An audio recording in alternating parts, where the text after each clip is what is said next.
नमस्कार। यह पर्यावरणीय शिक्षा का हमारा दूसरा वीडियो है। इस वीडियो में हम पिछले वीडियो में जो लेक्चर दिए थे, पर्यावरणीय शिक्षा से संबंधित जो अवधारणा बताई गई थी, उससे संबंधित जो प्रश्न बनेंगे उस पर आज हम चर्चा करेंगे।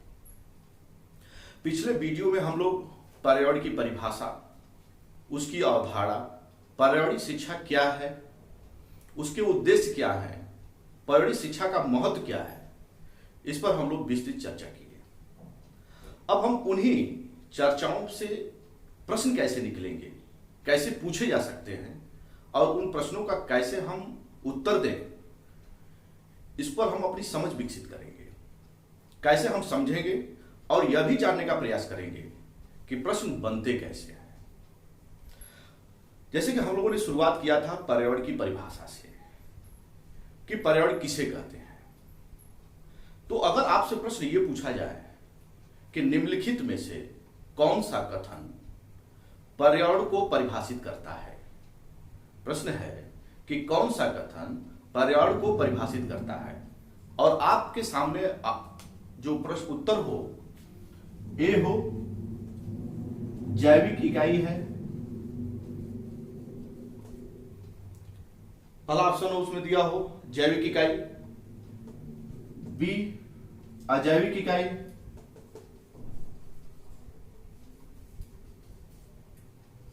और सी जैविक और अजैविक इकाई।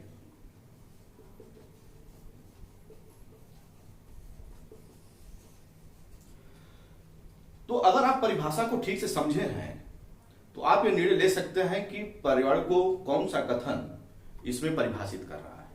मैंने बताया था कि पर्यावरण जैविक और अजैविक तत्वों के समुच्चय से निर्मित एक इकाई है।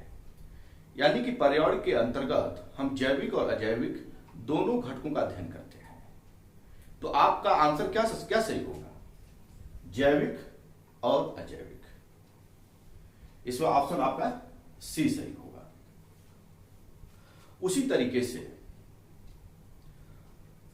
पर्यावरणीय शिक्षा क्या है? पर्यावरणीय शिक्षा के माध्यम से बालक में किन गुणों का विकास किया जा सकता है, यह भी प्रश्न आपसे बन सकता है।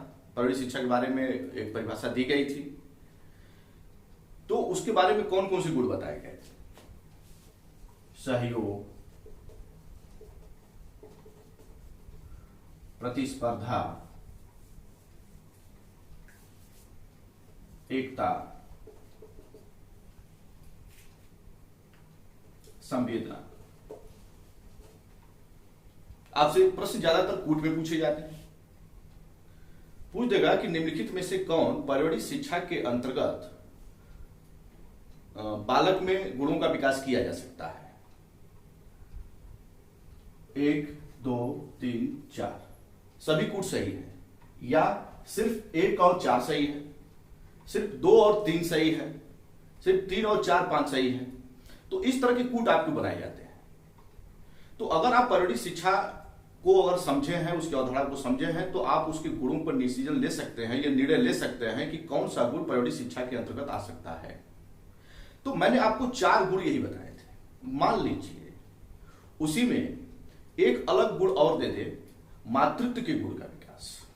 आपने नहीं पढ़ा, आपको मैंने पिछले लेक्चर में 4 ही गुण बताए थे, और उसमें से एक अलग गुण आ जाए, मातृत्व के गुणों का विकास। पर्यावरणीय शिक्षा के माध्यम से बालक में मातृत्व के गुणों का विकास करेंगे।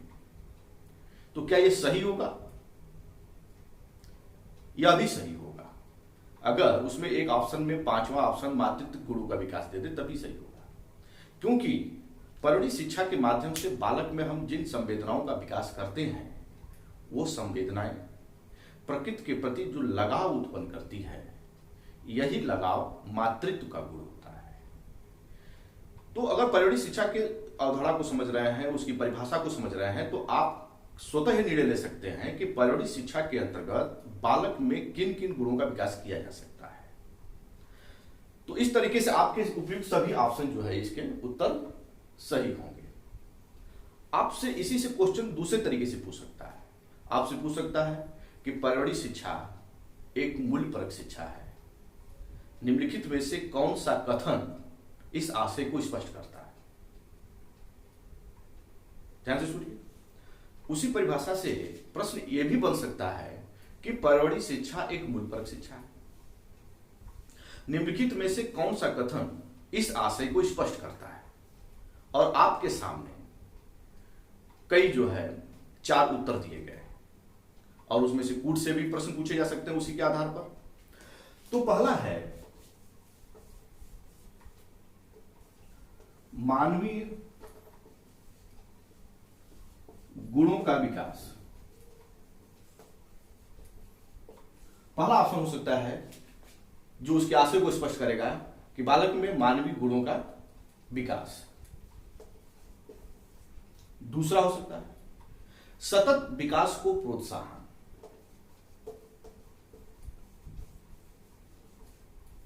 सतत विकास को प्रोत्साहन। तीसरा हो सकता है औद्योगिकरण को प्रोत्साहन।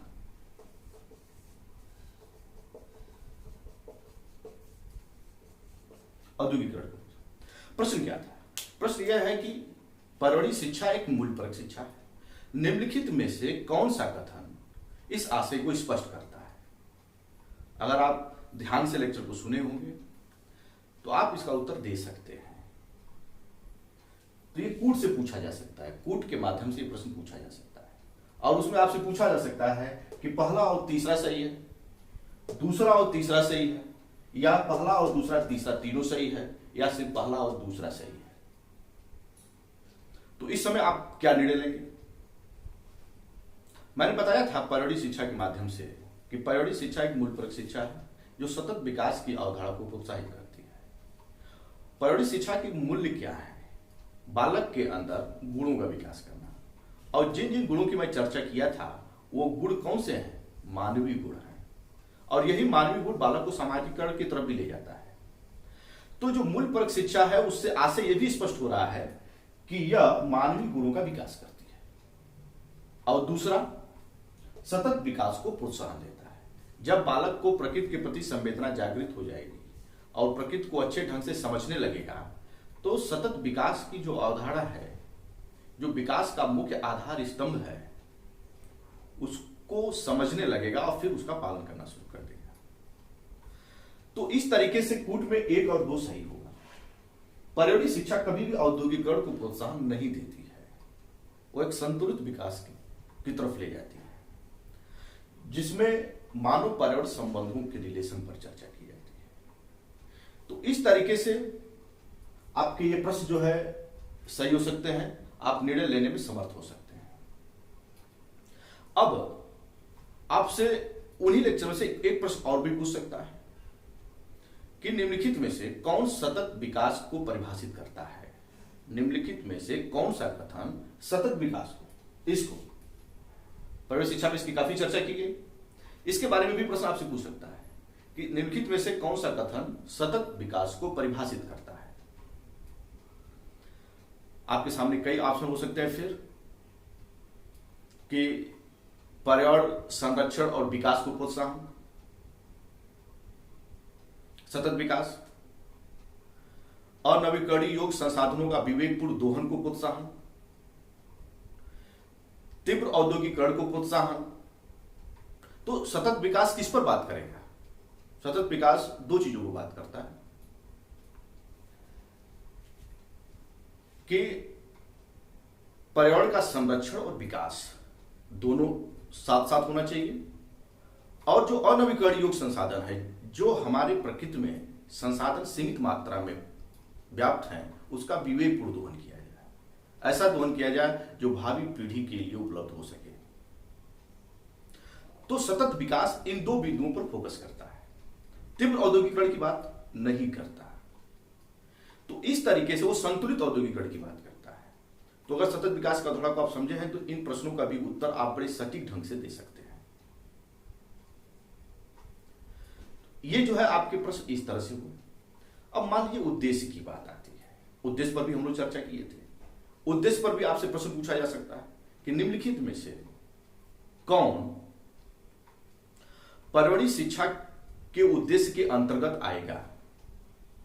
यह भी प्रश्न बन सकता है कि परवड़ी शिक्षा के उद्देश्य कौन कौन से, इनमें से कौन सा कथन सही है?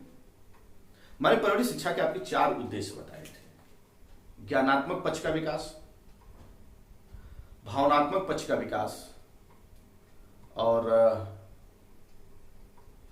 तीसरा क्रियात्मक पक्ष का विकास, और चौथा सामाजिकरण का विकास। ये 4 हैं। कूट में चारों सही हो सकते हैं, 2-3 करके सही दे सकता है। मान लीजिए जो मैं आपको 4 उद्देश्य बताए और उनमें से ये 4 उद्देश्य न हो, कोई एक अलग उद्देश्य नया दे दे। मान लीजिए उसमें सामाजिकरण की स्थान पर आपको व्यक्तित्व का विकास दे दे कि पारिवारिक शिक्षा का हमारा एक उद्देश्य व्यक्तित्व का विकास भी है। तो क्या व्यक्तित्व का विकास पारिवारिक शिक्षा के उद्देश्य के अंतर्गत नहीं आएगा? आएगा। ये क्यों आएगा कि सामाजिकरण में ही बालक के व्यक्तित्व समाहित है। अगर बालक का व्यक्तित्व जितना डेवलप होगा उतना ही वो सामाजिकरण की तरफ आगे बढ़ेगा। तो इस तरह से आप खुद डिसीजन ले सकते हैं कि पारिवारिक शिक्षा के अंतर्गत कौन कौन से उद्देश्य आ सकते हैं। अगर ठीक से समझे हैं तो इसमें आपके सभी हो जाएंगे, व्यक्तित्व का विकास भी हो जाएगा, करना हमारा उद्देश्य हो जाएगा। उसी तरह पूछ सकता है कि निम्नलिखित में से कौन पारिवारिक शिक्षा का उद्देश्य नहीं है। जैसे आपको ऑप्शन दे दें, पर्यावरणीय प्रबंधन को प्रोत्साहन, पर्यावरण संरक्षण और विकास को प्रोत्साहन, तीसरा जो आपको दे दे औद्योगिकरण को प्रोत्साहन। तो पारिवारिक शिक्षा के उद्देश्य में कौन नहीं आएगा? औद्योगिकरण को प्रोत्साहन नहीं आएगा। उसी तरह से महत्व के बारे में भी पूछ सकता है कि कौन से महत्व नहीं आ सकते हैं। तो इस तरह के प्रश्न आपसे परीक्षाओं में पूछे जाते हैं और आपको सबसे ज्यादा ध्यान इस बात को देना है कि जो भी परिभाषा आपको बताई जा रही हो, जो भी महत्व बताए जा रहे हों, जो भी उद्देश्य बताए जा रहे हों, जो अवधारणात्मक प्रश्न आते हैं वो इन्हीं से बनाते हैं। तो हमेशा सिर्फ फैक्ट पर ही ध्यान नहीं देना चाहिए, ध्यान उन तथ्यों पर भी देना चाहिए जो उसकी विशेषता, उसके उद्देश्य, उसके महत्व और उसके परिभाषा से संबंधित है। जब इनके बीच से जब प्रश्न उठता है तो फिर हम उन प्रश्नों का उत्तर देने में समर्थ नहीं हो पाते हैं, क्योंकि हम उनको बहुत ध्यान से नहीं पढ़ते हैं। इनको पढ़ना बहुत आवश्यक है, तभी आप अपनी समझ विकसित कर सकते हैं और साथ में जो छोटे फैक्ट प्रश्न हैं उस पर आप बड़े आसानी से उसको याद भी कर सकते हैं और फिर आपको जो ये अवधारणा है, ये फैक्ट है, वो काफी लंबे समय तक आपकी मेमोरी में ये पड़ा रहेगा। अगले वीडियो में जब हम आएंगे और आपसे चर्चा करेंगे तो पारिस्थितिकी तंत्र का होगा। हमें आशा है कि आप पिछले वीडियो के द्वारा बनाए गए जो लेक्चर थे उस पर आधारित जो प्रश्न पूछे गए और आपको समझाए गए वो आपको समझ में आया होगा। अगले वीडियो में हम पारिस्थितिकी तंत्र पर विस्तृत चर्चा करेंगे। धन्यवाद।